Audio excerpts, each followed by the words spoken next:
ભાઈ ચામડીના ડૉક્ટરમાં આવ્યા છીએ, ચામડીના ડૉક્ટર કોઈ નથી કારણ બંધ પડ્યું નથી. રામબાગ હોસ્પિટલની હાલત ભાઈ ગાંધીધામ આદિપુર અંજારના લોકો જાગો. આ ડૉક્ટરો મન ફાવે તેમ કરે છે. કચ્છનું તંત્ર મરી જશો આમને આમ. આ નાલાયક સરકાર છે, મજા આવે એમ કરે છે. ડૉક્ટર અવેલેબલ નથી. અહીંયા છે ડૉક્ટર, આ ભાઈ એની રાહ જોઈને બેઠા છે. આ લોકોનો ટાઈમ છે ક્યાં છે ડૉક્ટર? આવી ગયા છે ભાગી ગયા છે ભાઈ. સવારના આ લોકોનો 8 થી 1 વાગ્યા સુધીનો સમય છે. 1 થી 4 સુધી છૂટી હોય છે, રિસેસ. અને 4 થી 6 વાગ્યા 2 કલાકમાં ડૉક્ટરો અહીંયા કને હાજર નથી રહેતા. આ તંત્ર છે રામબાગ હોસ્પિટલનું.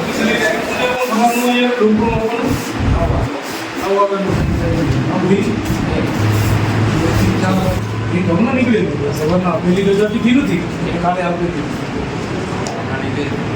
તો તમે હમણાં કાઢી છે. 110% ભાઈ રોજનું કામ છે મારું.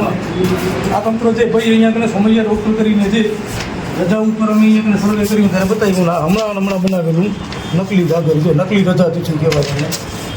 કાયદેસર હોય તો એને કેસ કરવું મારા ઉપર કરી આવે છૂટ છે.